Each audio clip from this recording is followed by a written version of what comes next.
Pessoal, hoje eu não vou falar do Mauro Cid, não vou falar do Bolsonaro. Aliás, vou até falar do Mauro Cid, tá? Lá na frente. Mas hoje eu vou falar de uma figura que durante os anos aí do governo Bolsonaro sempre foi ali uma figura estratégica, considerada uma figura estratégica, tá? Tanto no governo quanto também na extrema direita. Eu tô falando do Braga Neto, General Walter Braga de Souza Neto, tá? O Braga Neto se tornou alvo aí de uma investigação, tá, da Polícia Federal, certo, em parceria aí com autoridades internacionais, sobre suposto desvio de verbas, certo, verbas que foram direcionadas aí para aquela intervenção federal no Rio de Janeiro lá em 2018, tá? Então o Braga Neto é um dos alvos desta operação, tá? Chamada Operação Perfídia. Tá aqui, investigação sobre compra de coletes balísticos envolve ex-membros do Gabinete de Intervenção Federal. Lembrando que essa intervenção no Rio foi feita ainda durante o governo do então presidente Michel Temer, tá? Ali foi, na minha opinião, aquela intervenção foi mais uma falando aqui como profissional de comunicação, aquela intervenção ela serviu mais como uma peça de propaganda do que propriamente a resolução, a solução, melhor dizendo, dos problemas, dos graves problemas que a segurança pública do estado do Rio de Janeiro enfrentava naquele momento, que ainda enfrenta, né? Digamos assim, o caso do Rio de Janeiro é algo muito complicado, é algo muito sistêmico, que não vai resolver só com tanque e viatura no meio da rua, tá? Mas tá aqui, ó, sigilo telefônico de Braga Neto quebrado em apuração de supostas irregularidades e contratos de mais de R$1 bilhão, 1 bilhão e 200 milhões, tá? Tá aqui, ó, a PF lançou a Operação Perfídia, focada em ex-participantes do Gabinete de Intervenção Federal no Rio de Janeiro. A ação visa esclarecer possíveis fraudes e contratos que totalizam aí mais de R$1 bilhão, 1 bilhão e 200 milhões, firmados em 2018. Embora não seja alvo de mandatos de busca e apreensão, o general Walter Souza Braga Neto, que liderou esse gabinete, teve seu sigilo telefônico quebrado. Tá, então o Braga Neto aqui neste caso, ele não é um alvo, digamos, de mandato de busca. Ele é alvo aliás, ele teve apenas o seu sigilo telefônico quebrado. O que já é alguma coisa, tá? Então, só corrigindo aqui a informação, o Braga Neto não necessariamente é alvo da operação, ele teve apenas o sigilo telefônico quebrado, tá? O que é um primeiro passo aí para descobrir aí possíveis provas que possam incriminar aí o general. Braga Neto era um dos homens mais poderosos no governo de Jair Bolsonaro, tendo ocupado sempre ministérios estratégicos. Em 2022 foi candidato a vice-presidente da chapa com Bolsonaro. É interessante isso, vamos lembrar que o Braga Neto ele foi vice na chapa do Bolsonaro porque o Bolsonaro queria mandar ali um recado político, né? Que se ele conseguisse se reeleger, seria muito mais difícil um processo de impeachment, porque quem iria assumir no lugar dele era o general Braga Neto, que em muitas coisas é muito pior do que o general Mourão. A gente sabe disso, que o Braga Neto ele chega a ser pior do que o general Mourão. Então o Bolsonaro endureceu ainda mais esse recado político dele e chamou o Braga Neto para ser seu vice ali na chapa de reeleição. Graças ao nosso bom Deus, graças ao Papai do Céu, que a chapa não foi, no caso o Bolsonaro não foi reeleito e o Braga Neto não se tornou nosso vice-presidente. Graças a Deus. Você que está me assistindo, você tem que todo dia agradecer ao Papai do Céu por ter nos livrado, né, deste bando de extremistas de direita liderados pelo criminoso Bolsonaro. Tá? A operação mobilizou agentes em 4 estados: Rio de Janeiro, Minas, São Paulo e Distrito Federal. As investigações apontam para crimes como corrupção, olha só, hein? Corrupção, dispensa ilegal de licitação e organização criminosa na aquisição de 9.360 coletes balísticos da empresa americana CTU Security LLC. com um sobrepreço estimado em 4.600.000 reais, tá? Então isso aqui, corrupção, cheiro de corrupção da grossa, tá? Típico esquema de corrupção da grossa, envolvendo contratos aí entre o governo e empresas. Isso não é novidade, tá? Isso já é manjado, inclusive. A gente sabe que existe na máquina pública esse esquema. É que não estou dizendo isso para demonizar a máquina pública, porque eu não entro nessa vibe aí dos neoliberais de demonizar a máquina pública, não, tá? A máquina pública está lá fazendo o papel dela de servir ali, né, de certo modo, a sociedade. Agora, quem maneja a máquina pública é que é o problema, tá? As investigações apontam para...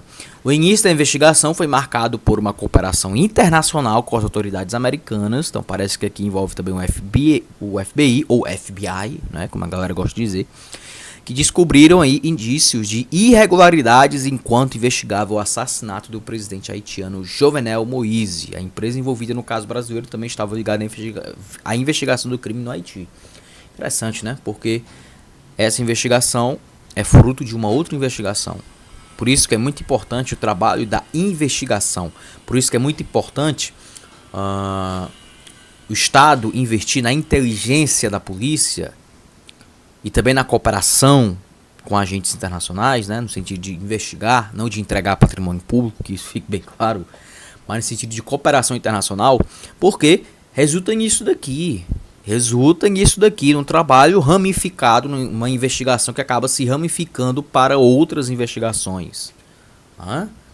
Em 2018, a segurança pública do Rio de Janeiro foi comandada pelas Forças Armadas sob a liderança de Braga Neto, após um decreto do então presidente Temer. O general havia coordenado a segurança durante as Olimpíadas do Rio 2016 e servido no setor de inteligência. Bem lembrado isso daqui, hein? Eu nem lembrava mais disso. Que o Braga Neto foi responsável pela segurança das Olimpíadas, né? Quanto aos gastos, as Forças Armadas informaram no encerramento da intervenção que haviam utilizado 890 milhões de reais dos 1 bilhão e 200 milhões alocados para a iniciativa. Teve uma sobra aí. Cadê essa sobra? Ninguém sabe. Além da compra de coletes, a Operação Perfídia também investiga o envolvimento de 2 empresas brasileiras que atuam no mercado de proteção balística, suspeitas de formar um cartel. Cartel também não é novidade não, né, gente? Cartel não é novidade não. Cartel, inclusive, ele é típico, ele é fruto, né? Ele é filho do sistema capitalista, né? O sistema capitalista, naturalmente, ele gera cartéis, né? Por causa do acúmulo de capital e tudo mais, né?